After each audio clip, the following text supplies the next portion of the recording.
السلام عليكم ورحمة الله وبركاته. إن الحمد لله والصلاة والسلام على من لا نبي بعده وعلى آله وصحبه ومن والاه. সম্মানিত দর্শক, এই মুহূর্তে কাছে দূরে দেশে প্রবাসে যে যেখান থেকে নেক্সাস টেলিভিশনের অনন্য দ্বীনি লাইভ আয়োজন ইসলামী জীবন বিধানে যুক্ত হয়েছেন বা পরবর্তীতে যুক্ত হবেন, সবাইকে জানাচ্ছে অনেক অনেক মোবারকবাদ। প্রিয় দর্শক, সর্বকালের সর্বশ্রেষ্ঠ মহামানব, মহা ব্যক্তিত্ব, আল্লাহ তাআলার পরে যার স্থান অবস্থান, তিনি হলেন আমাদের প্রিয়তম বিশ্বনবী জনাবে মুহাম্মদুর রাসূলুল্লাহ। সকলেই বলি মুহাব্বতের সাথে সাল্লাল্লাহু আলাইহি ওয়াসাল্লাম। আল্লাহ তাআলা তাকে হিদায়াতের আলোকবর্তিকা করে পাঠিয়েছেন। তিনি সব কিছু হাতে কলমে শিখিয়ে গিয়েছেন। মহান আল্লাহ সুবহানাহু ওয়া তাআলার বিধান অনুসারে মানুষের পারস্পরিক বোঝাপড়া, কথাবার্তা, আচার আচরণ, লেনদেন, পরিবার, সমাজ, রাষ্ট্রনীতি কেমন হওয়া চাই, এই বিষয়গুলো তিনি সুস্পষ্ট করে গিয়েছেন কিয়ামত পর্যন্ত সমস্ত মানুষের জন্যে। সেই মহানবীর মহাজীবনের বিভিন্ন দিক নিয়ে আলোচনা করার নামই হলো সিরাত চর্চা। দুনিয়ায় শান্তি আখিরাতের মহামুক্তির জন্য সিরাত চর্চার কোনো বিকল্প নাই। সুতরাং আজকের আলোচ্য বিষয় হলো সিরাত চর্চার গুরুত্ব।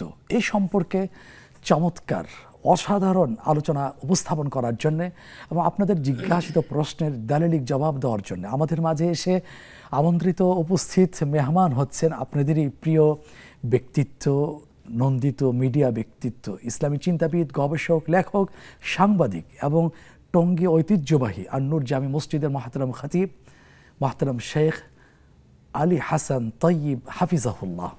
আসসালামু আলাইকুম ওয়া রাহমাতুল্লাহ। ওয়ালাইকুম আসসালাম ওয়া রাহমাতুল্লাহি ওয়া বারাকাতুহু। হাইয়াকুমুল্লাহ। কেমন আছেন? আমিন, আলহামদুলিল্লাহ। আপনি কেমন আছেন মোহতারাম? আলহামদুলিল্লাহ, অনেক ভালো রেখেছেন। জাযাকাল্লাহু খাইরান, জাযাকাল্লাহু খাইরান। আজকের চমৎকার একটা লোভনীয় বিষয় নিয়ে আলোচনা শুনবো আপনার কাছ থেকে। প্রিয় দর্শক, আপনারাও যুক্ত হতে পারবেন আজকের এই চমৎকার আলোচনায়। যে আলোচনা শোনার ক্ষেত্রে কানের সুখ আছে, হৃদয়ের প্রশান্তি আছে, আছে আখিরাতের পথ চলার পাথেও ইনশাআল্লাহ। আপনারা যুক্ত হবেন কিভাবে করে? স্ক্রিনে প্রদর্শিত নম্বরে সরাসরি ফোন করে, পাশাপাশি নেক্সাস টেলিভিশন ইসলামিক পেজে আপনারাও প্রশ্ন জানাতে পারেন। ইনশাআল্লাহ আমরা চেষ্টা করব এখান থেকে আপনাদের প্রশ্নের জবাব দেওয়ার জন্যে। আসুন আজকের আলোচনা শুনে আসি। আমি থাকবো আপনাদের সাথে মোহাম্মদ মুস্তাফা জামান। আলোচনা শুনি, মহতারামের কাছ থেকে বিনীত অনুরোধ করি সিরাত চর্চার গুরুত্ব। জি, নাহমাদুহু ওয়া নুসাল্লি আলা রাসূলিহিল কারীম। ইয়া আইয়ুহাল্লাযীনা আমানু সাল্লু আলাইহি ওয়া সাল্লিমু তাসলিমা। লাকাদ কানা লাকুম ফি রাসূলিল্লাহি উসওয়াতুন হাসানাহ। সাদাকাল্লাহুল আযীম। খুবই খুবই খুবই চমৎকার বিষয়। একদিক থেকে আজকে কিছুক্ষণ পরে যখন দিন শেষ হবে, সূর্য অস্ত যাবে, শুরু হয়ে যাবে জুমার দিন, যেটা হলো শ্রেষ্ঠতম দিন সপ্তাহের, এবং শ্রেষ্ঠতম দিনের শ্রেষ্ঠ আমল হলো শ্রেষ্ঠতম মহামানবের প্রতি বেশি বেশি দরুদ পেশ করা।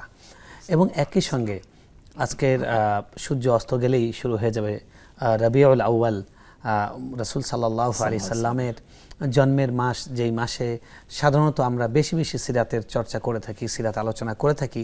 তিনি আমাদের জন্য সবসময় আলোচনার বিষয়, কিন্তু এই মাসটা আমরা একটু বেশি করে করি।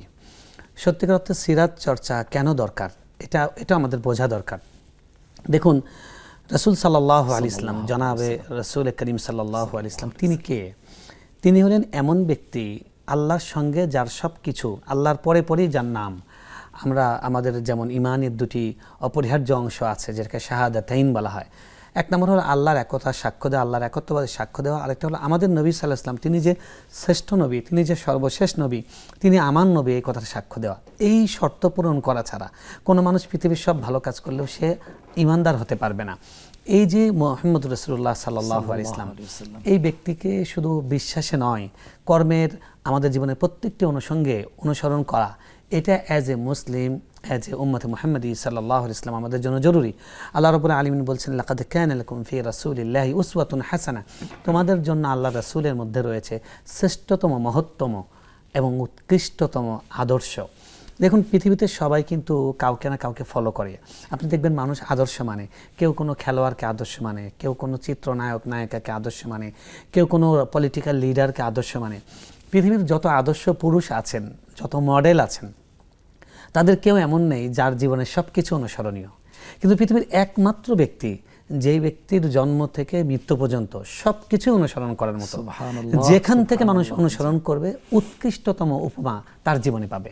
তিনি একজন মানুষ হিসেবে, তিনি একজন যুবক হিসেবে, তিনি একজন শিশু হিসেবে, তিনি একজন নবী হিসেবে, তিনি একজন রাষ্ট্রনায়ক হিসেবে, একজন পিতা হিসেবে, একজন স্বামী হিসেবে, একজন সমন্বয়ক হিসেবে, একজন ইমাম হিসেবে।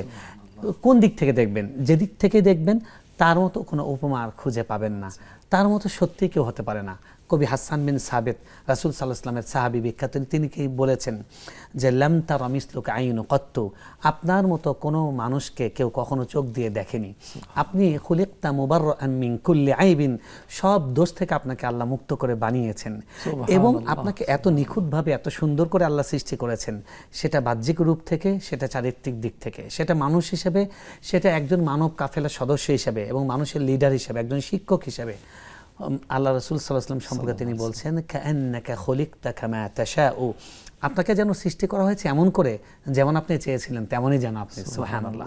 এবং তিনি এতই সুবাস যে মা কাররাতাহু ইয়াতাদাররাউ, এটা এমন সুবাস, যতই সেই সুবাসটা নাড়াবেন সেখান থেকে শুধু সুবাস বাড়তেই থাকবে। আপনি দেখবেন যে পৃথিবীর যত বড় বড় কবি, সাহিত্যিক, দার্শনিক, রাষ্ট্রনায়ক আছে, তাদের সম্পর্কে কিছু দিক আছে বলবে যে এটা ওনার পার্সোনাল বিষয়, এটা আলোচনা করেন না, করার দরকার নেই। কিন্তু আমার নবীর পার্সোনাল বিষয় যেটা, সেটাও মানুষের জন্য উপমা। রাতে দিনের আলো আঁধারি একদম তার পার্সোনাল বিষয় যেটা। আমাদের আয়েশা রাদিয়াল্লাহু তাআলা আমাকে একবার যে জিজ্ঞেস করলেন যে আমার নবী সাল্লাল্লাহু আলাইহি ওয়াসাল্লাম বাড়িতে যখন ছিলেন তিনি কেমন ছিলেন। উনি বললেন বাড়িতে যখন ছিলেন তিনি অন্য 10 জন পুরুষের মতো ছিলেন। তিনি রাষ্ট্রনায়ক হিসেবে, নবী হিসেবে তার যে একটা গাম্ভীর্য, তার যে একটা মর্যাদা, সেটা বাসায় তিনি ফলাতেন না। তিনি বাসায় এসে আমার কাজে সাহায্য করতেন, আমাকে হেল্প করতেন, স্ত্রীদের অনুভূতির প্রতি নজর রাখতেন। স্ত্রী একদিন কাঁদছেন, তিনি বলছেন কাঁদলে কেন? বলছেন আমার শরীর খারাপ হয়ে গেছে, আমার মাসিক শুরু হয়ে গেছে। তিনি বললেন তুমি ঘোড়ায় চড়বে, তিনি ঘোড়ায় উঠতে পারছেন না। রাসূল সাল্লাল্লাহু আলাইহি ওয়াসাল্লাম তিনি তার হাঁটু ভাঁজ করে দিলেন যে এখানে পা রেখে তুমি উঠে যাও। একজন স্ত্রীকে কতটা ভালোবাসা, কতটা প্রেম, কতটা স্নেহ দেখানো যেতে পারে সেটা মুহাম্মদ রাসূলুল্লাহ সাল্লাল্লাহু আলাইহি ওয়াসাল্লাম আমরা দেখতে পাই। তিনি শিশুর ব্যাপারে, শিশুরা বলছেন, আনাস রাদিয়াল্লাহু তাআলা আনহু বলছেন যে মদিনার শিশুরা চেষ্টা করতো যে আজকে আমি আগে সালাম দিব, কেউ কখনো তাকে আগে সালাম দিতে পারেনি। ছোটদের প্রতি তার এই মায়া। বড়দের দিক থেকে যদি দেখেন, আবু বকর রাদিয়াল্লাহু তাআলা আনহুর বাবা আবু কুহাফা রাদিয়াল্লাহু তাআলা আনহু, তিনি মক্কা বিজয়ের পরে ইসলাম গ্রহণ করছেন। তো একদম এত বুড়ো তিনি দেখতে পারেন না, কয়েকজনের কাঁধের উপরে ভর দিয়ে আসছেন। তো নবী সাল্লাল্লাহু আলাইহি ওয়াসাল্লাম যখন দেখলেন তিনি আসছেন, প্রবেশ করছেন, উনি এগিয়ে গেলেন, বলেন আমি আজকে আপনার উপর ঈমান আনবো।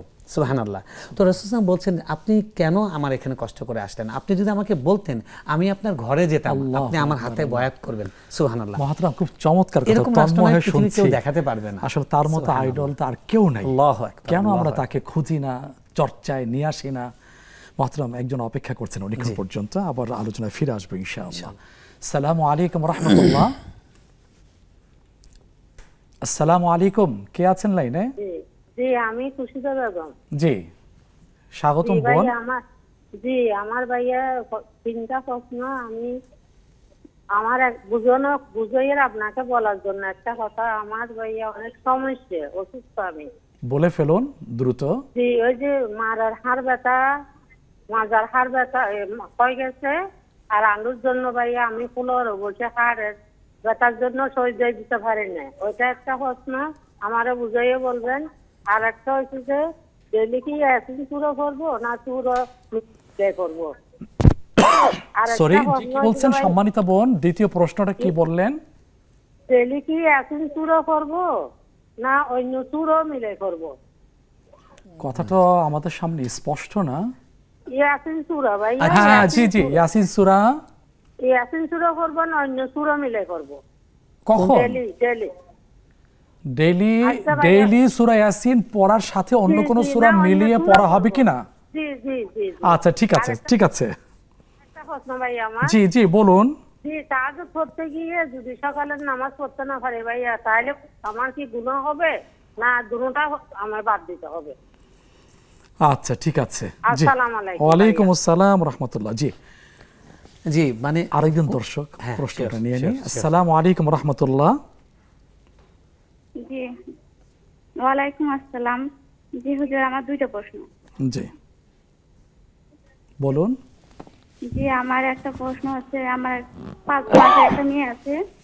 সে মেয়ে দেখা যাচ্ছে প্রস্রাব করে দেয়, অজু করে আসছি চেঞ্জ করতে যে হাতে লেগে যায়, সেক্ষেত্রে পুরো অজুটা কি করতে হবে না হাত ধুয়ে ফেললেই হবে? আর দ্বিতীয় প্রশ্ন হচ্ছে, আমার মনে হয় সবসময়ের জন্য মনে হয় মরে যাব। এটা কেন হয় একটু বলবেন? আমি 5 ওয়াক্ত নামাজ পড়ি, পর্দা করি, মানুষের সাথে ভালো ব্যবহার করতে চাই, ইচ্ছা মানে করি, চেষ্টা করি। এটা কেন হয় একটু বলবেন? জি, অনেক ধন্যবাদ, বুঝতে পেরেছি। জি মোহতারাম। জি, তারপরে আমরা যদি দেখি যে এটা জুনিয়র সিনিয়রদের সাথেই ছিল তার ব্যবহার, যুবকদের সঙ্গে তার কি ব্যবহার ছিল? যুবকদেরকে তিনি ভালোবাসতেন, আলাদা করে কাছে রাখতেন, কাছে ডেকে নিয়ে আদর করতেন।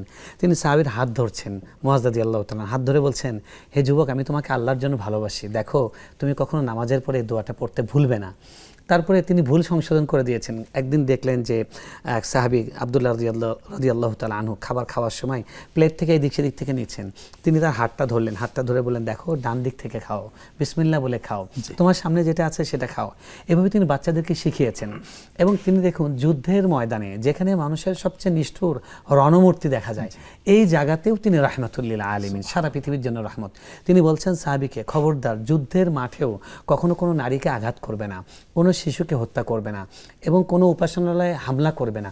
অন্য ধর্মের যারা তার মানে খ্রিস্টানদের গির্জায় বা প্যাগোডায় বা মন্দিরে যারা উপাসনা করছে তাদেরকে আক্রমণ করতে যাবে না, সাজারাতন কোনো গাছ কাটবে না।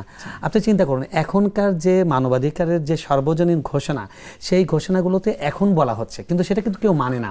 যেমন ধরুন আমেরিকা, সেখানে কিন্তু জাতিসংঘ আছে, তারা আমরা দেখেছি আফগানিস্তানে বোমা ফেলেছে, তারা তারপরে হিরোশিমায় বোমা ফেলেছে, সবাইকে গণহত্যা করেছে, জেনোসাইড করেছে। কিন্তু রাসূল সাল্লাল্লাহু আলাইহি ওয়াসাল্লাম তার সারা জীবনে যতগুলো যুদ্ধ করেছেন, 20,000 মানুষ হত্যা হয়নি সেখানে। সারা পৃথিবীকে তিনি আলোকিত করে চলে গেছেন। এবং তিনি, আপনি দেখেন, মানুষের অর্থনৈতিক অধিকার, মানুষের ব্যক্তি স্বাধীনতা, নারীদের জন্য কি করেছেন? সেখানে জীবন্ত পুঁতে ফেলা হতো, নারীদেরকে অসম্মান করা হতো। আর সেখানে তিনি বলছেন, মায়ের পায়ের নিচে সন্তানের বেহেশত। তিনি বলছেন যে স্ত্রী যদি সন্তুষ্ট হয় তাহলে আল্লাহ তার উপর সন্তুষ্ট। স্ত্রী যদি বলে যে স্বামী আমার সবচেয়ে ভালো চরিত্রের অধিকারী, তিনি আল্লাহর কাছে সবচেয়ে ভালো চরিত্রের অধিকারী। এভাবে একটা নারীকে সম্মান করার উপমা কোথাও পাবেন না। এবং তিনি বলছেন যে একটা কিশোরীকে, একটা মেয়েকে যদি কেউ লালন পালন করে, সুশিক্ষা দেয়, সৎপাত্রের কাছে পাত্রস্থ করে, এই মেয়ে তাকে জান্নাতে নিয়ে যাবে। সুবহানাল্লাহ। এতিমদের কথা কে বলে, গরিবদের কথা কে বলে? উনি বলছেন, আমি গরিবদেরকে ভালোবাসি, আল্লাহ গরিবদের সাথে আমরা হাসর করেন, গরিবরা 500 বছর আগে জান্নাতে যাবে।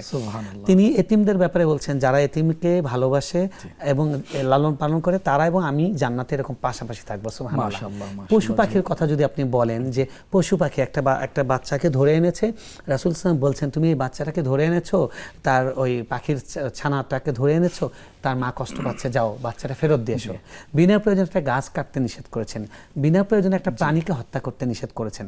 অর্থাৎ মানুষ যত রকমের অধিকার এবং মনুষ্যত্ব এবং ভালো দিক আছে, সব কিছুর পূর্ণতার সমাবেশ আছে মুহাম্মদুর রাসূলুল্লাহ সাল্লাল্লাহু আলাইহি ওয়াসাল্লামের জীবনে। আজকে আফসোস, আমি যেই লাস্ট কথাটা বলতে চাই, সেটা হলো আজকে আমাদের কাছে বিভিন্ন রকমের মডেল আছে। আপনি একজন শ্রেষ্ঠ নবীর উম্মত হয়ে আপনার কাছে এমন মানুষ মডেল, যার পার্সোনাল দিক যদি উন্মোচিত হয়, লজ্জায় মাথা ঢাকতে হয়। যদি ক্ষমতার পট পরিবর্তন হয়, তাদের চেহারা দেখানোর মতো থাকে না। আপনি কাকে মডেল মানেন? আপনার জন্য মডেল মুহাম্মদুর রাসূলুল্লাহ সাল্লাল্লাহু আলাইহি ওয়াসাল্লাম। তাই আমাদের নবীকে বেশি বেশি পড়তে হবে, সিরাত জানতে হবে, আলোচনা করতে হবে। আল্লাহ আমাদের তৌফিক দান করেন। অনেক অনেক চমৎকার আলোচনা মোহতারাম। সময় আছে বিরতি যাওয়া, তার আগে দর্শক আছেন, আমরা প্রশ্ন গ্রহণ করি। আসসালামু আলাইকুম ওয়া রাহমাতুল্লাহ। ওয়ালাইকুম আসসালাম রাহমাতুল্লাহ। হুজুর, আমার দুইটি প্রশ্ন। জি। আমার বাবা করোনায় আক্রান্ত হয়ে 21 সালে মারা যান। মারা যাওয়ার সময় উনি যেদিন মারা যাবেন তার রাত 3টার দিকে উনি জোরে সালাম দিয়েছিলেন। জি। সালাম দেওয়ার পরের দিনে উনি সন্ধ্যা 7টার দিকে মারা যান। মারা যাওয়ার সময় উনি অনেক ঘামছিলেন, প্রচুর পরিমাণে। এটা কি আমার বাবার জন্য খারাপ না ভালো, সেটা আমি জানবো। আর একটা প্রশ্ন, আমার ছোট ভাইয়ের বউয়ের পেটে বাচ্চা ছিল, 6 মাস বয়সে নষ্ট হয়ে গেছে। যখন বাচ্চাটা নষ্ট হয়ে যায়, তখন কিন্তু মেয়ে বাচ্চা হয়েছিল এবং হার্টবিট চলতেছিল। সেটা কি আমাদেরকে আকিকা দিতে হবে নাকি? জি। আসসালামু আলাইকুম। ওয়ালাইকুম আসসালাম ওয়া রাহমাতুল্লাহি ওয়া বারাকাতুহু। জি, আমরা জানাবো ইনশাআল্লাহ। প্রশ্ন রিসিভ করেছি। প্রিয় দর্শক, তন্ময়ে আমরা শুনছিলাম মহানবীর মহাজীবনের মধুময় দিকগুলো আরও আলোচনা শুনবো ইনশাআল্লাহ। প্রশ্ন পেয়েছি, সেগুলো উত্তর জানানোর চেষ্টা করবো, তবে এখন নয়, সময় হয়েছে একটা ছোট্ট বিরতি যাবার। ফিরে আসছি কিছুক্ষণের মধ্যে ইনশাআল্লাহ।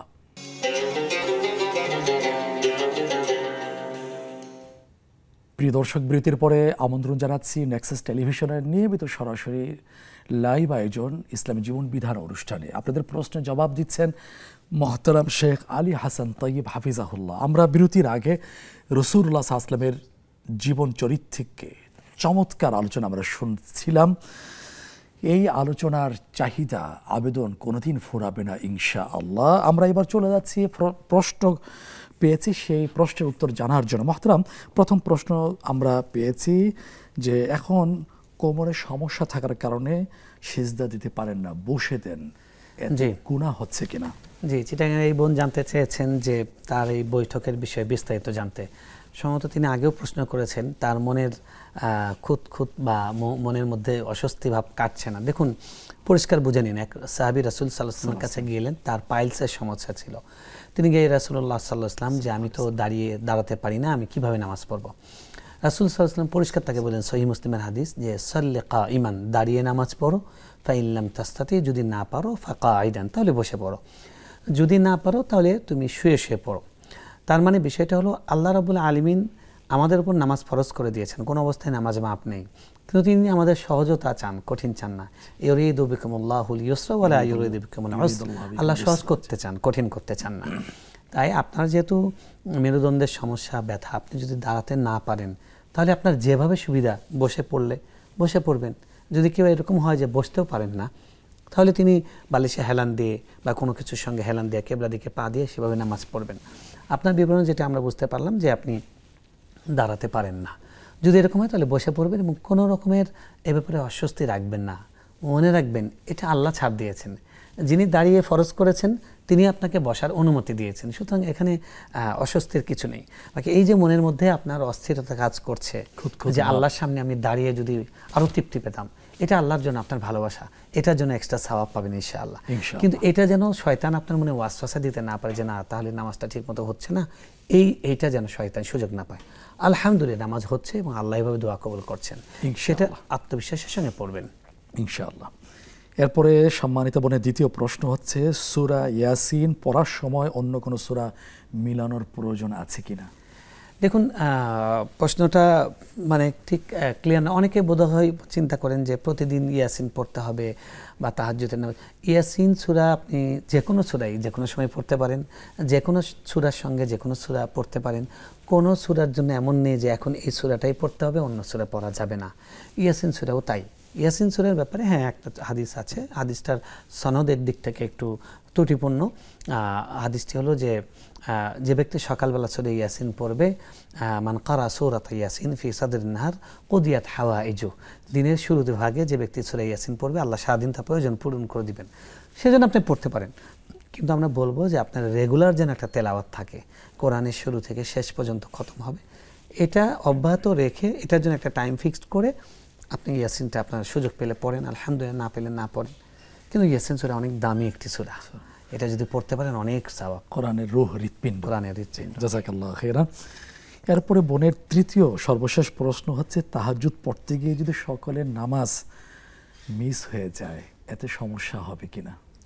দেখুন, সমস্যা তো অবশ্যই হবে। কোনো ব্যক্তি যদি ভালো করে পরিধেয় বস্ত্র ঠিক মতো না পরে যদি মাথায় পাগড়ি বাঁধে, সেটা কেমন দেখা যাবে? হ্যাঁ, এরকম একটা ব্যাপার। দেখুন, প্রথমে আপনাকে বুঝতে হবে যে শরীয়তে আল্লাহ যে বিধানগুলো দিয়েছেন, বিধার শ্রেণীবিন্যাস আছে, কিছু আছে ফরজ। পয়েন্টে আসি, একজন দর্শককে যুক্ত করে নিয়ে নি। আসসালামু আলাইকুম ওয়া রাহমাতুল্লাহ। ওয়া আলাইকুম আসসালাম ওয়া রাহমাতুল্লাহ। হুজুর, আমার একটা প্রশ্ন। জি জীবন, প্রশ্ন শুনতে চাচ্ছি। জি, আমি বলতেছিলাম যে হুজুর, আমার বাবা তো বেশ কয়েক বছর হয় মারা গেছে, তার হজ ফরজ ছিল, তো এই হজটা আমার ভাইকে দিয়ে করাইতে চাচ্ছি, কিন্তু আমার ভাইয়েরও আবার হজ ফরজ। কিন্তু আমি আপনাদের এখান থেকে শুনছিলাম যে যার উপরে হজ ফরজ সে নাকি অন্যের হজ করতে পারবে না, কিন্তু আমার পরিবার সবাই আমার ভাইকেই দিয়ে হজটা করাইতে চাচ্ছে, এভাবে কি হজটা কবুল হবে? আচ্ছা, কবুল হবে কি হবে না আমরা জানবো, আমাদের সাথেই থাকুন। অনেক ধন্যবাদ। জি মোহতারাম, যে কথা আপনি বলছিলেন যে ইবাদতের শ্রেণী বিন্যাস আছে, তো কিছু আছে ফরজ, কিছু আছে ওয়াজিব, কিছু আছে সুন্নত, কিছু আছে মুস্তাহাব। এখন আমরা রাতে যেই নফল নামাজটা পড়ি, তাহাজ্জুদ পড়ি, রাতের যেই নামাজগুলো, এগুলো হলো নফল নামাজ। আর যেটা ফজরের নামাজ সেটা হলো ফরজ। পৃথিবীর সবগুলো নফলকে যদি এক পাল্লায় তোলেন আর একটা ফরজকে সেটার অপর পাশে তোলেন, ফরজের দামই বেশি হবে। তো এই জন্য অবশ্যই আগে ফজরের নামাজকে আপনার ঠিক করতে হবে, ফজরের নামাজটাই পড়তে হবে। আপনি যদি তাহাজ্জুদ পড়তে গিয়ে ফজর মিস করেন, তাহলে সেই তাহাজ্জুদের চেয়ে অবশ্যই আপনার ফরজটা ঠিক করা উচিত। ওমর ইবনুল খাত্তাব রাদিয়াল্লাহু তাআলা যখন খলিফা, তিনি একজন সাহাবীকে ফজরে দেখতে পেলেন না, বাজারে গিয়েছেন, গিয়ে তার পরিবারের সঙ্গে, সম্ভবত তার স্ত্রীর সঙ্গে দেখা হলো। তিনি জিজ্ঞেস করলেন যে তোমার পরিবারের অমুককে দেখলাম না, ঘটনা কি? বলে উনি তাহাজ্জুদ পড়েছিলেন, তাহাজ্জুদ পড়ে গিয়ে শেষের থেকে একটু ঘুম পেয়েছে, উনি ফজর মিস করেছেন। তো উনি বললেন যে আমার কাছে সারা রাত নফল নামাজের চেয়ে ফজরের নামাজের দাম বেশি। ফজরের নামাজ তো দূরের কথা, ফজরের আগের যে 2 রাকাত সুন্নত আছে, রাকাতাল ফাজর খায়রুম মিনাদ দুনিয়া ওয়া মা ফিহা, দুনিয়া এবং দুনিয়ার মধ্যে যত কিছু আছে সব কিছুর চেয়ে ফজরের 2 রাকাত সুন্নতের দাম বেশি। এজন্য অবশ্যই আগে ফজর ঠিক করতে হবে। সুন্নতের এত যখন দাম, তাহলে ফরজের দাম কত হবে? সুবহানাল্লাহ। আশা করি বোন আপনার 3টা প্রশ্ন চমৎকারভাবে উত্তর পেয়েছেন, আলহামদুলিল্লাহ। এবার আরেকটি প্রশ্ন, পেটে বাচ্চা থাকা অবস্থায় বয়স হয়েছিল 6 মাস, এই বাচ্চার আকিকা দেওয়ার প্রয়োজন আছে কিনা? যতটুকু আমরা বুঝতে পেরেছি, জি আমিও তাই শুনেছি। জীবন ওনারা তার আকিকা দিতে হবে না, যেহেতু বাচ্চাটি ভূমিষ্ঠ হয়নি। বাচ্চার উপরে আকিকাটা কখন? কুল্লু মাউলুদিন, রাসূল সাল্লাল্লাহু আলাইহি ওয়াসাল্লাম বলছেন কুল্লু মাউলিদিন রাহিনাতুন বিল আকিকা, তো মারহুন বিল আকিকা, যে প্রত্যেকটি নবজাত শিশু অর্থাৎ যে ভূমিষ্ঠ হয়েছে তার সাথে হলো আকিকা, তার সাথে জড়িয়ে থাকে, আর আকিকার সঙ্গে সে সম্পৃক্ত থাকে। তো যেহেতু সে ভূমিষ্ঠ হয়নি, তাই তার জন্য আকিকা প্রযোজ্য নয়। এই বাচ্চা ইনশাআল্লাহ বাবা মার জন্য সুপারিশকারী হবে ইনশাআল্লাহ। ইনশাআল্লাহ, শুকরান, জাযাকাল্লাহু খাইরান। একজন দর্শক আছেন, আমরা যুক্ত করার চেষ্টা করছি। আসসালামু আলাইকুম ওয়া রাহমাতুল্লাহ। ওয়া আলাইকুম সালাম হুজুর, আমার 3টা প্রশ্ন হুজুর। একটু জোরে বললে সম্মানিত বোন। হ্যাঁ হুজুর, আমার 3টা প্রশ্ন। হ্যাঁ জি বলুন। প্রথম প্রশ্ন হচ্ছে হুজুর, মিলাদ অর্থ শুনি যে মিলাদ অর্থ হচ্ছে জন্মদিন হুজুর। তো মিলাদে যে বাড়িতে দোয়া দরুদ হুজুর ডেকে পড়ায়, তো ওটাকে মিলাদ বলে কিসের জন্য হুজুর? এটা আমি একটু জানতে চাই। যে ওটা তো অর্থ হচ্ছে জানি যে জন্মদিন, কিন্তু অনেক হুজুরেরাও বলে যে মিলাদ পড়াইতে যাব। এই কথাটা হুজুর আমাকে জানাবেন একটু। ইনশাআল্লাহ। আর হচ্ছে যে মানুষের হাতে মানুষ যে খুন হচ্ছে, এটা কি মানুষে বলে যে শহীদের মর্যাদা পাবে? এটা কতটুকু সত্যি হুজুর? সবাই কি শহীদের মর্যাদা পাবে? আর একটা 3য় প্রশ্ন হচ্ছে হুজুর, আমার হাঁটুর ব্যথা, আমি রুকু পর্যন্ত যেতে পারি কিন্তু সেজদাতে যেতে পারি না। তো সেজদাটা কিভাবে দিব হুজুর? সেজদাটা রুকু পর্যন্ত যেতে পারি কিন্তু সেজদাতে যেতে পারি না। জি জি জি, বুঝতে পেরেছি বোন। আমরা প্রশ্নের উত্তরগুলো জানার চেষ্টা করছি, আরও হাতে জীবন ঘনিষ্ঠ প্রশ্ন আছে, তবে সেগুলো এখন জানাতে পারছি না। সময় হয়েছে আরেকটি ছোট্ট বিরতিতে যাওয়ার। ফিরে আসছি, আমাদের সাথেই থাকবেন।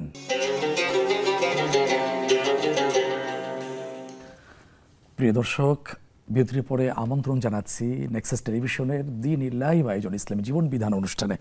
আপনাদের প্রশ্নের জবাব দিচ্ছেন মোহতারাম শেখ আলী হাসান তাইয়্যিব হাফিজাহুল্লাহ। ফোনকালে প্রশ্নের আমরা উত্তর জানার চেষ্টা করছিলাম। এবার বোনের 2য় প্রশ্ন, সেটা হচ্ছে ওনার মনে হয় উনি মারা যাবেন, অথচ তিনি দিন পালন করেন, হিজাব তিনি পালন করে থাকেন, তারপরও কেন এটা মনে হয়? আসুন মোহতারামের কাছ থেকে জানার চেষ্টা করি।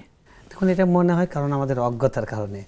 মানে কি, হিজাব করলে, ইবাদত বন্দি করলে তিনি কি মারা যাবেন না? তার প্রশ্নের ধরন হচ্ছিল যে আমি ভালো ভালো কাজ করি, তাহলে এরকম মনে হয় কেন? ভালো কাজ করেন এই জন্য তো মনে হবে। রাসূল সাল্লাল্লাহু আলাইহি ওয়াসাল্লাম বলেছেন আকসিরু যিকরা হাজিমিল লাজ্জাত আল মাউত, তোমরা মৃত্যুর কথা বেশি বেশি স্মরণ করো। মৃত্যুর মোরাকাবা করা, একজন মানুষ সৌপথে চলবার জন্য, একটা মানুষ সঠিক পথে থাকার জন্য প্রতিদিন মৃত্যুর কথা চিন্তা করা দরকার, বারবার চিন্তা করা দরকার। এখন আপনার যে মৃত্যুর কথা আসে, এটা তো আল্লাহর খাস রহমত আপনার জন্য।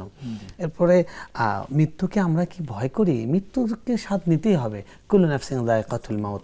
এবং দেখুন, এই পৃথিবীতে মৃত্যুর চেয়ে কোনো সত্য কোনো ঘটনা নেই। পৃথিবীর সবাই অনেক কিছু অস্বীকার করেছে, খোদ আল্লাহকেও অস্বীকার করেছে, কিন্তু মৃত্যুকে কেউ অস্বীকার করেনি। তো মৃত্যু আসবে, বরং আপনাকে চিন্তা করতে হবে। রাসূল সাল্লাল্লাহু আলাইহি ওয়াসাল্লাম বলছেন, মানে আহাব্বা লিকা আল্লাহ আহাব্বাল্লাহু লিকা, যে আল্লাহর সাথে সাক্ষাৎ হবে, আল্লাহর সঙ্গে মিলন হবে, আল্লাহর কাছে যাব, এই প্রত্যাশা করে, এটা সে চিন্তা করে রোমাঞ্চিত হয়, এটা সে ফিল করে মনের মধ্যে আনন্দ পুলক অনুভব করে। আল্লাহ তাআলাও তার মিলনে তাকে আল্লাহ তার কাছে নেওয়াতে আল্লাহ আনন্দ বোধ করে, আল্লাহ ভালোবাসেন। সুবহানাল্লাহ। এই হাদিসের ব্যাখ্যায় বলা হয়েছে, যখন কেউ এরকম চিন্তা করে, সবসময় মৃত্যুকে কল্পনা করে আল্লাহর কাছে যাবে, আল্লাহর কাছে যাওয়াটা কত সুন্দর হবে, দুনিয়ার জীবন তো তুচ্ছ, এখানকার সুখ দুঃখ সব ক্ষণস্থায়ী, আর ওখানকারটা শুরু আছে শেষ নাই, ওখানকার সুখ আসল সুখ, এবং আল্লাহর দিদার, এটা জান্নাতের সব নিয়ামত ম্লান হয়ে যাবে আল্লাহর জিয়ারতের কাছে, আল্লাহর দিদারের কাছে। এটা যখন মনে করবে সে, আল্লাহ রাসূল সাল্লাল্লাহু আলাইহি ওয়াসাল্লাম বলছেন, সে যখন মারা যাবে তখন আল্লাহ তাআলার পক্ষ থেকে ইউসাব্বিতুল্লাহু, আল্লাহ তাআলা তাকে বিল কওলি সাবিত, আল্লাহ তাআলা তাকে তার অন্তরের মধ্যে একটা ভরসা দিবেন, সাহস দিবেন, তার মুখ দিয়ে লা ইলাহা ইল্লাল্লাহ বের হবে। এজন্য প্রিয় বোন, আপনাকে বলবো, আল্লাহ আপনাকে ভালোবাসেন, আপনি ভালো কাজ করেন, এটা আপনি প্রাউড ফিল করবেন, এটা আপনি আনন্দ বোধ করবেন, এটাতে টেনশন নেওয়ার কিছু নেই। মারা তো যেতেই হবে। আমার তো মনে চায় আপনার মতো যদি প্রত্যেকদিন মৃত্যুকে দেখতে পেতাম তাহলে তো ভালোই লাগতো। হ্যাঁ, আমরা অপমৃত্যু কামনা করব না, কিন্তু ঈমানের সঙ্গে মৃত্যু কামনা করব, এবং মানে মৃত্যুর জন্য প্রস্তুত থাকবো। মৃত্যু কামনা করা যাবে না, মৃত্যুর জন্য প্রস্তুত থাকবো। মৃত্যুর কথা স্মরণ করে আমরা অন্যায় কাজ থেকে বিরত থাকবো, আখিরাতের কাজটা বেশি বেশি করব। এগুলো যদি করতাম তাহলে আমরা কোনো দুর্নীতি, আমরা অন্যের পর অন্যায়, অন্যের হক লঙ্ঘন করা, এগুলো করতাম না। এই জন্য প্রিয় বোন, এটা ভালো আপনার জন্য, এটা খারাপ নয়, মন খারাপ করবেন না, খুশি হবেন। জাযাকাল্লাহ। আসলে আপনি বিষয়টা খুব চমৎকার করে সহজ করে বলে দিয়েছেন, জাযাকাল্লাহ খাইরান। আমিন আমিন। একজন দর্শক লাইনে অপেক্ষা করছেন। আসসালামু আলাইকুম রাহমাতুল্লাহ। দুঃখিত, লাইনটি বিচ্ছিন্ন হয়ে গিয়েছে। প্রিয় দর্শক, চেষ্টা করুন আবার, আশা করি পেয়ে যাবেন। যে এবার মহতারাম, ফেসবুক থেকে প্রাপ্ত কয়েকটি প্রশ্ন উত্তর জানার চেষ্টা করছি। উম্মে হানি, উনি জানতে চাচ্ছেন, ব্যাংকে টাকা রেখেছিলেন, সেখান থেকে 10,000 টাকা সুদ এসেছে, উনি সুদ খান না, কাজের মহিলাকে দেওয়ার ক্ষেত্রে বলে দিতে হবে কিনা? হালাল টাকা ব্যাংকে রাখলে হারাম হয়ে যাবে নাকি? আচ্ছা, প্রথম কথা হলো যে কাজের মহিলা যদি এরকম হয়, গরিব, ঢাকা শহরে অনেক কাজের মহিলা আছে যাদের উপর যাকাত ফরজ, এরকম যদি না হয়, গরিব যদি হয়, তাহলে আপনার জানাবার প্রয়োজন নেই। দেখুন, হারাম টাকা যেটা, অবৈধ টাকা, ওই টাকাটা দেওয়ার জন্য কাউকে জানানো শর্ত নয়, বরং ওই টাকা দান করার সময় দান করার নিয়ত করা যাবে না, আপদ বিদায়। তো আপদ বিদায় যদি আপনি করেন, সেটা কারো কাছে আপনি বলবেন না, ঠিক আছে? আপনি ময়লা ফেলছেন একটা জায়গায়, রাতের বেলা চোরের মতো করে গিয়ে রাস্তায় ময়লা ফেলে চলে আসে, কারণ আপনার আপদ বিদায়। তো আপনার যেই মানে যেই টাকাটা সুদের টাকা, সেই টাকা তো আপনি খাবেন না একজন ইমানদার হিসেবে, আপনি এটা অন্যকে দিচ্ছেন দান করার নিয়তে না, আপদ বিদায় করার জন্য। সে যদি গরিব হয়, তাকে আপদ বিদায় করার নিয়তে আপনি দিতে পারেন, সাওয়াবের নিয়ত করা যাবে না। কেন? কারণ আল্লাহ হলেন পবিত্র, ইন্নাল্লাহা তাইয়্যিব লা ইয়াকবালু ইল্লা তাইয়্যিব। আল্লাহ পবিত্র, আল্লাহকে শুধু পবিত্রটাই দেওয়া যায়, অপবিত্র আল্লাহকে দেওয়া যায় না। শুকরান, জাযাকাল্লাহ খান। আরেকটি ফেসবুকের প্রশ্ন, শিরিন আক্তার সুমি, তিনি প্রশ্ন রেখেছেন, মাগরিব নামাজের পর একটা কি ছিল যেন, ব্যাংকে হালাল টাকা ব্যাংকে রাখলে হারাম হয়ে যাবে নাকি? হালাল টাকা ব্যাংকে রাখলে হারাম হবে না, তবে হারাম জায়গায় রাখলে সেটার প্রফিটটা হারাম হয়ে যাবে। তো যদি আপনার যেই ব্যাংক লেনদেন হারাম, যারা সুদী ব্যাংক যেগুলো আছে, হ্যাঁ, তো সেই ব্যাংকগুলোতে রাখলে আপনার ওখান থেকে যত প্রফিট পাবেন, সেই প্রফিটটা হারাম হয়ে যাবে, ওটা নিতে পারবেন না। এবং আপনি যদি প্রফিট নাও নেন, হারাম কাজে, হারামের ওই ময়লার ড্রেনের মধ্যে আপনার জিনিসটা রাখলেন, সেটাতেও কিন্তু ময়লা লাগবে।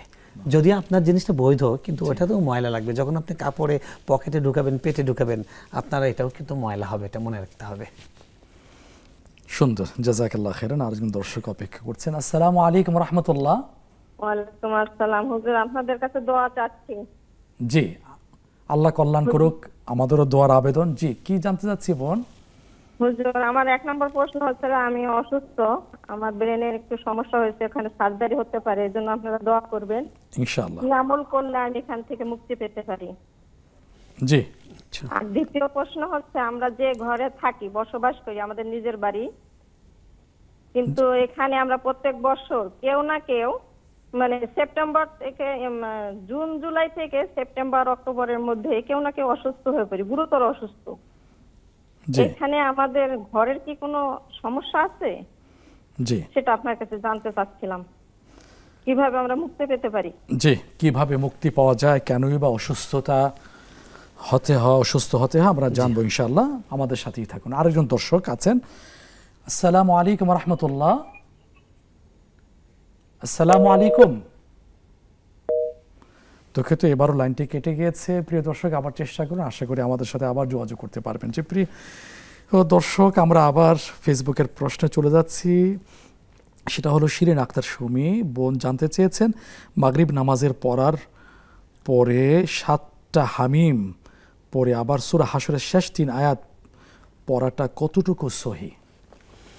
এটা আসলে সহিহ হাদিস নয়, আছে এটা আপনি ফজিলত হিসেবে আমল করতে পারেন, বাকি এটা সহিহ হাদিসের কোনো আমল নয়। আচ্ছা, শুকরান, জাযাকাল্লাহ খাইরান। এবার আরেকটি প্রশ্ন ফেসবুকের খাদিজা আক্তার। তার প্রশ্ন হচ্ছে, সাউসিদা দেওয়ার নিয়ম কি? নামাজ সম্পূর্ণ শেষ করে সাউসিদা দিতে হয় এবং কতবার সিজদা দিতে হয়? সাউসিদা দেওয়ার পর কি সালাম ফিরাতে হয়? যে দেখুন, সাউসিজদা দেওয়ার কয়েকটা পদ্ধতি আছে। আমাদের দেশে যেহেতু সবাই ফিকহে হানাফি মাযহাব অবলম্বন করেন ফিকহের দিক থেকে, আমরা সেটা বলবো, সেটা নিয়ম হলো যে আপনি অন্যান্য নামাজের মতো এই নামাজেও শেষ বৈঠকে যখন যাবেন, আত্তাহিয়াতু পড়ার পরে আমরা কি করি? দরুদ পড়ি এবং দোয়া পড়ি। তো আত্তাহিয়াতু পড়ার পরে দরুদ দোয়া না পড়ে আত্তাহিয়াতু পড়েই আসসালামু আলাইকুম বলে ডান দিকে সালাম ফেরানোর পরে তো আমরা বাম দিকে ফেরাই, তখন বাম দিকে না ফিরিয়ে আসসালামু আলাইকুম বলে ডান কাঁধে ফিরিয়েছি, এরপর আল্লাহু আকবার বলে সিজদায় যাব, উঠবো আল্লাহু আকবার বলে, আবার আল্লাহু আকবার বলে সিজদায় যাব, আল্লাহু আকবার বলে উঠবো, এরপরে আবার আত্তাহিয়াতু দরুদ শরীফ সব শেষ করে তারপরে নামাজ শেষ করব। জি, ধন্যবাদ বোন, আশা করি আপনার প্রশ্ন উত্তর পেয়েছেন। এবার আরেকটি প্রশ্ন হচ্ছে এক বোনের, সেটা হলো বাবা করোনাতে মারা গিয়েছিলেন, মৃত্যুর আগের দিন সালাম দিয়ে জোরে জোরে সালাম দিয়েছিলেন, প্রচুর ঘাম হয়েছিল, কিসের লক্ষণ এগুলো? আমরা আশা করছি খুব ভালো লক্ষণ। এক নম্বর কথা হাদিসে আছে, রাসূল সাল্লাল্লাহু আলাইহি ওয়াসাল্লাম বলেছেন যে গুরুত্বপূর্ণ প্রশ্নের উত্তরটা আপনি খুব গুরুত্ব সহকারে দিবেন, তারা ইনশাআল্লাহ একজন দর্শক অপেক্ষা করছেন। আসসালামু আলাইকুম রাহমাতুল্লাহ। আসসালামু আলাইকুম রাহমাতুল্লাহ। ওয়ালাইকুম আসসালাম। হুজুর, আমার দুইটা প্রশ্ন ছিল। জি, এক নাম্বার হচ্ছে ইশারের নামাজ এখানে আর কি সুন্নতটা বাদ দিয়ে ফরজ আগে আসে না, সুন্নত 4 রাকাত, সেটা বাদ দিয়ে ফরজ 4 রাকাত পরে তারপর সুন্নত 2 রাকাত পরে, এটা ঠিক না? আমাকে একটু এই ইশারের নামাজটা একটু বুঝিয়ে বলবেন। আর হচ্ছে আর একটা প্রশ্ন হচ্ছে, আমরা গ্রামের মানুষ গোবরই করি না, ওইটা দিয়ে আমরা কি আর কি ঘুটা ঘষি বানাই, ওইটা দিয়ে কি রান্না করা যাবে কি না যাবে না? ওটা তো একটা নাপাক জিনিস। জি জি, ঠিক আছে, অনেক ধন্যবাদ। জীবন ঘনিষ্ঠ প্রশ্ন আমরা পেয়েছি। সম্মানিত বোন, আমাদের সাথেই থাকুন। আমরা জানানোর চেষ্টা করছি যে মুহতারাম সুন্দর মৃত্যুর ইঙ্গিত দিচ্ছিলেন। জি, দেখুন রাসূল সাল্লাল্লাহু আলাইহি ওয়াসাল্লাম হাদিসে বলেছেন যে মাউতুল মুমিনি আরকা জাবিন, মুমিন ব্যক্তির মৃত্যু হয় কপাল ঘাম অবস্থায়, মুমিন ব্যক্তির মৃত্যু হয়। তো এটা হাদিসের ভাষ্য অনুযায়ী মানুষ মৃত্যুর আগ মুহূর্তে কপাল ঘেমে যাওয়া, বিশেষ করে কপাল ঘেমে যাওয়া, এটা একটা সুলক্ষণ। এটা আমরা নিশ্চিত করে বলতে পারবো না, এটা সুলক্ষণ। হাদিসে বলা হয়েছে সুলক্ষণ, যে আশা করা যায় তিনি ঈমানের উপর মৃত্যুবরণ করেছেন। আর তিনি জোরে করে সালাম দিয়েছেন, হতে পারে তার সালামের আমলটার খুব চর্চা ছিল, যে কারণে তিনি অজান্তেই বলে ফেলেছেন, এটাও খুব ভালো লক্ষণ। কারণ সালাম হলো, রাসূল সাল্লাল্লাহু আলাইহি ওয়াসাল্লাম বলেছেন 4টা আমল বেশি বেশি করো, সোজা জান্নাতে চলে যাও, তার মধ্যে একটা হলো সালাম। তো সুতরাং জান্নাতি একটা আমল তিনি করেছেন। আর যদি এরকম হয় যে তিনি কোনো ফেরেশতাকে দেখেছেন, দেখে তিনি মুখ দিয়ে সালাম বের হয়ে গেছে, এটাও আপনারা আশা করতে পারেন। এটা হলে তো আরও ভালো কথা। মৃত্যুর আগে তো রহমতের ফেরেশতারা আসেনি। ইমানদার ব্যক্তিরা যখন, হাদিসে আসছে লম্বা হাদিসের মধ্যে, যে ইমানদার ব্যক্তি মারা যাওয়ার আগ মুহূর্তে ফেরেশতারা যখন আসে, তারা ফাজা বিতস্তিন, তারা স্বর্ণের পাত্র নিয়ে আসে এবং সেখানে পবিত্র পাত্র নিয়ে এসে বলে যে আসো ইয়া আইয়াতুহান নাফসুল মুতমাইন্না, পবিত্র আত্মা চলে আসো এখানে। তো তাকে খুব খুশি মনে ফেরেশতারা তাকে রিসিভ করে। তো এরকম যদি হয় তখন তো উনি আলহামদুলিল্লাহ, তিনি আসসালামু আলাইকুম বলতে পারেন। সার্বিকভাবে আমরা আশা করছি আল্লাহু আ'লামু বিস-সাওয়াব, আপনার বাবার মৃত্যুটা খুব সুন্দরভাবে হয়েছে। আল্লাহ আমাদেরকে ঈমানের সাথে সুন্দর এরকম ঈমানের মৃত্যু দান করেন। আমিন। জাযাকাল্লাহ খাইরান। মুহতারাম, আবারও ফিরে আসবো প্রশ্নোত্তর পর্বে, সময় হয়েছে আরেকটা বিরতি যাবার। প্রিয় দর্শক, আপনারা দেখছেন নেক্সট টেলিভিশনের নিয়মিত সরাসরি ইসলামী অনুষ্ঠান ইসলামী জীবন বিধান। সময় হয়েছে আরেকটি বিরতিতে যাবার, ফিরে আসছি কিছুক্ষণের মধ্যে ইনশাআল্লাহ।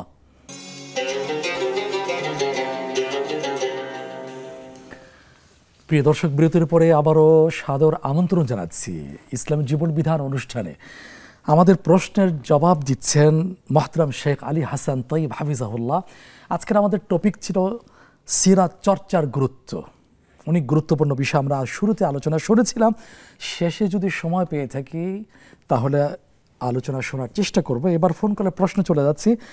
একটি প্রশ্ন করেছিলেন এক সম্মানিত ভাই, বাবা মৃত, ফরজ হজ ছিল তার জিম্মায়, এখন ভাইকে দিয়ে করাতে চাচ্ছেন, ভাইয়ের উপরেও ফরজ হজ আছে, তাকে দিয়ে করানো যাবে কি না? মোহতারাম কি বলছেন? যে আমরা প্রথমে বলবো যে তার উপর যখন ফরজ হয়েছে, প্রথম হলো আগে আপন জান বাঁচা, আগে নিজেকে বাঁচাতে হবে। আগে আপনি কু আনফুসাকুম ওয়া আহলিকুম নারা, আগে নিজেকে জাহান্নামের আগুন থেকে বাঁচাও, পরিবারের লোকদেরকে জাহান্নামের আগুন থেকে বাঁচাও। তো আপনার উপর হজ ফরজ হয়েছে, আগে দ্রুত আপনি আপনারটা ফরজ আদায় করেন। আর ভাই বোনদের যদি ডিসিশন এরকম থাকে যে ওই ভাইকে দিয়ে করাবেন, তাহলে পরের বছর তিনি বাবারটা তিনি করতে পারেন। আর বাকি বলবো যে এখানে আবেগের বিষয় নয়, এখানে হজটা যেন নিখুঁত হয়, হজটা যেন ঠিক হয়, সেটা করা উচিত। সেজন্য আপনারা নির্দিষ্ট কোনো মুত্তাকি আল্লাহভীরু আলেম যদি হয়, তার মাধ্যমে যদি বদলি হজটা করাতে পারেন, সেটা খুবই ভালো হয়। আমরা দর্শকদের বলবো যে আল্লাহ আমাদেরকে হজে নিয়েছেন, আমরা দেখেছি অনেক মানুষ আছে হজের ফরজ পর্যন্ত তরক করে ফেলেন, মানে জানেন না। হজে যাওয়ার আগে প্রস্তুতি হলো জিনিসপত্র গোছানো, কেনাকাটা করা, আসার সময় কেনাকাটা করা, কিন্তু আপনি 7 লাখ টাকা 6 লাখ টাকা খরচ করে একটা ইবাদত করতে যাচ্ছেন যেটা পুরো জীবনের দায়মুক্তি ঘটবে, এটার জন্য তো আপনার মিনিমাম 1 বছরের পড়াশোনা হওয়া উচিত ছিল।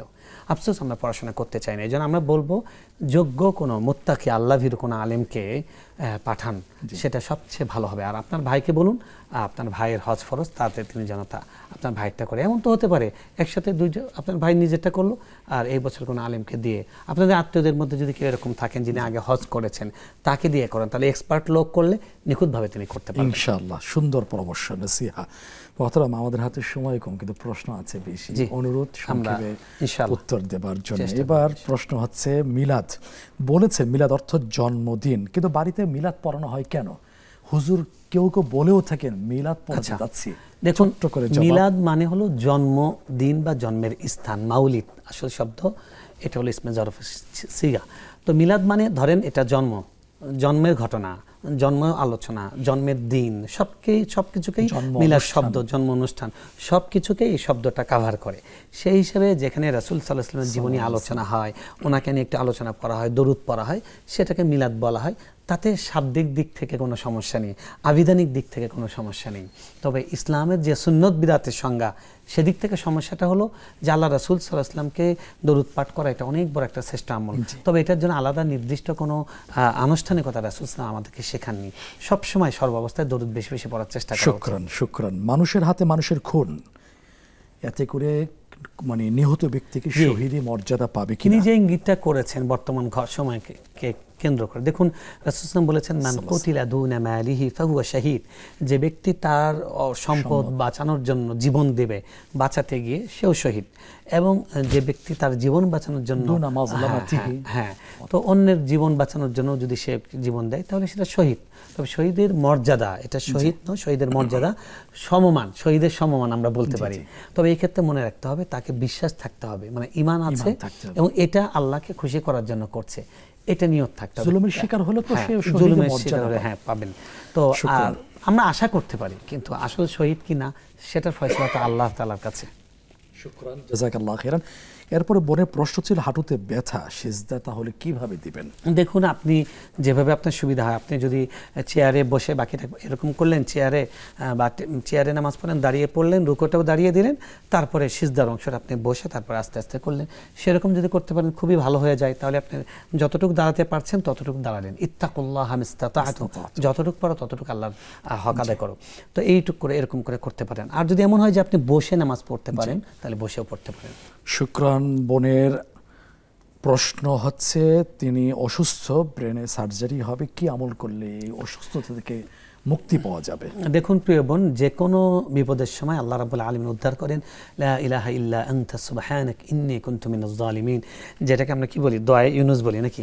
তো এই দোয়াটা আল্লাহ রাসূল সাল্লাল্লাহু আলাইহি ওয়াসাল্লাম বলেছেন, দাওয়াতু যিন্নুন আল্লাযী দাআ বিহা নূহ আলাইহিস সালাম, যে দোয়াটা ইউনুস আলাইহিস সালাম যে দোয়াটা পড়েছেন, সেই মানে দোয়া যে ব্যক্তি আল্লাহর কাছে পড়ে চাইবে কিছু, আল্লাহ অবশ্যই দেবেন। এটা পড়তে পারেন, বেশি বেশি দরুদ পড়তে পারেন, ইয়া হাল্লাল আল মুশকিলাত পড়তে পারেন, হাসবুনাল্লাহু ওয়া নি'মাল ওয়াকিল এটা বেশি বেশি পড়তে পারেন, আস্তাগফিরুল্লাহ বেশি বেশি পড়তে পারেন।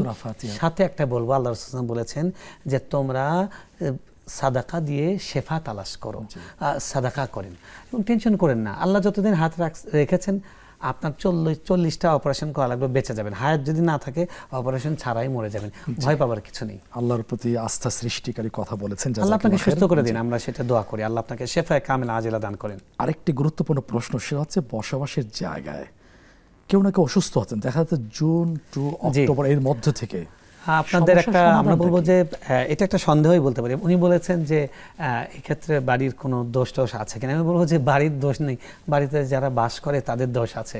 রাসূল সাল্লাল্লাহু আলাইহি ওয়াসাল্লাম বলছেন যে যেই বাড়িতে সূরা বাকারা পড়া হয় সেই বাড়িতে কখনো শয়তান আসে না। আপনার বাড়িতে সূরা বাকারা তেলাওয়াত করেন, মেহেরবানি করে, জি ওই বাড়িতে সূরা বাকারা তেলাওয়াত করেন, এবং যদি কোনো ছবি থাকে, দৃশ্যমান প্রাণী থাকে, সেটা সরিয়ে দেন, দান সদকা করেন, আল্লাহকে ডাকেন, সবাই আল্লাহর হক আদায় করেন, ইনশাআল্লাহ রহমত নাজিল হবে। আর এগুলো সন্দেহ বাদ দেন, এখানে থাকলে এই মাসে এগুলোর কোনো ভিত্তি নেই। জি, শুকরান। এরপরে এশার নামাজের নিয়মটা যদি বলতেন, রাকাতের এশার নামাজের তিনি যেটা বলতে চাচ্ছিলেন যে এশার নামাজের আগে 4 রাকাত সুন্নতে গায়রে মুআক্কাদা আছে বা নফল আছে, এটা পড়তে পারেন, এটা না পড়লে কোনো সমস্যা নেই। এটা যদি পড়তে পারেন সওয়াব পাবেন। তারপরে 4 রাকাত ফরজ পড়বেন, 2 রাকাত সুন্নত পড়বেন, এরপরে বিতির পড়বেন। যদি সুযোগ না থাকে, সময় না থাকে, তাহলে আগের 4 রাকাত পড়বেন না, ফরজ 4 রাকাত অবশ্যই পড়বেন, তারপর সুন্নতে মুআক্কাদা পড়বেন, তারপরে বিতির পড়বেন। শুকরান। এরপরে সর্বশেষ ফোন কলের প্রশ্ন হচ্ছে গোবরে নাপাক বলছেন। জি, গোবর দিয়ে যদি রান্না করেন তাহলে কোনো সমস্যা নেই, কারণ আপনি আগুনটা দিয়ে জাল করছেন, আর আগুন জ্বালানোর একটা উপাদান হলো সেই জিনিসটা। তো আগুন তো ঠিক আছে, এই জন্য অসুবিধা নেই, এটা আপনি করতে পারেন। শুকরান মোহতারাম, জীবন ঘনিষ্ঠ প্রশ্নের গুলো খুব সুন্দরভাবে উত্তর দিয়েছেন। আল্লাহ তাআলা আমাকে, আপনাকে, আমাদের সবাইকে আমল করার তৌফিক দান করুন। আমরা একেবারেই শেষ দিকে এসে উপনীত হয়েছি। সিরাত চর্চার গুরুত্ব এই সম্পর্কে 1-2 শব্দে যদি বলতেন। আমি বলবো যে আমরা সবাই কিয়ামতের দিন তার সুপারিশ চাই। যে ব্যক্তি একটি জীবনী পুরোপুরি পড়েনি আমার নবীকে জন্ম থেকে মৃত্যু পর্যন্ত, সেই ব্যক্তি কোন মুখে তার সামনে গিয়ে বলবে আমি আপনাকে ভালোবাসতাম, আপনার সুপারিশ চাই? আমি সবার কাছে অনুরোধ করবো, প্রত্যেকটি দর্শকের কাছে, আসুন শপথ করি যে কমপক্ষে একটি জীবনী আগামী 1 মাসে পড়ি আমরা, এবং এটা জীবনভর তাকে পড়বো, তাকে জানতেই থাকবো, তাকে ভালোবাসতেই থাকবো, তাকে অনুকরণ করতেই থাকবো। আল্লাহ আমাদের সকলকে যেন তার সঙ্গে হাসর দান করেন, তার সুপারিশ নসিব করেন, হাউজে কাউসার তার পবিত্র হাত থেকে পানি পান করতে। আমিন, জাযাকাল্লাহু খাইরান। প্রিয় দর্শক মুহতারামের শেষ কথা থেকে ফিনিশিং এ যাচ্ছি। রাসূলুল্লাহ সাল্লাল্লাহু আলাইহি ওয়াসাল্লামের প্রতি গভীর ভালোবাসা ঈমানের শর্ত। সেই রাসূলকে জানবো কিভাবে করে? সিরাত চর্চার মাধ্যমে। সেই সিরাত চর্চা করে আসছেন সাহাবায়ে কেরাম রাদিয়াল্লাহু তাআলা আলাইহিম আজমাইন, পরবর্তীতে যুগে যুগে মানুষ করে আসছেন। এই চর্চা কিয়ামত পর্যন্ত থাকবে, বন্ধ হবে না। যতদিন পৃথিবী থাকবে ততদিন বিশ্বনবী, মহানবীর, মহাজীবনের সিরাত চর্চা চলতে থাকবে, বন্ধ থাকবে না। যারাই চর্চা করবেন পথের দিশা পেয়ে যাবেন, শাফাত নসিব হবে ইনশাআল্লাহ। আসুন না আমরা সিরাত চর্চা করি, সিরাত চর্চা অন্যকে উদ্বুদ্ধ করি, ফ্যামিলিটাকে সিরাত চর্চাময় আমরা করে ফেলি। এই আহ্বান জানিয়ে আজ এই লাইভ আয়োজন থেকে আমি মোহাম্মদ মুস্তাফা জামান বিদায় নিচ্ছি। আল্লাহ হাফেজ। আসসালামু আলাইকুম ওয়া রাহমাতুল্লাহি ওয়া বারাকাতুহু।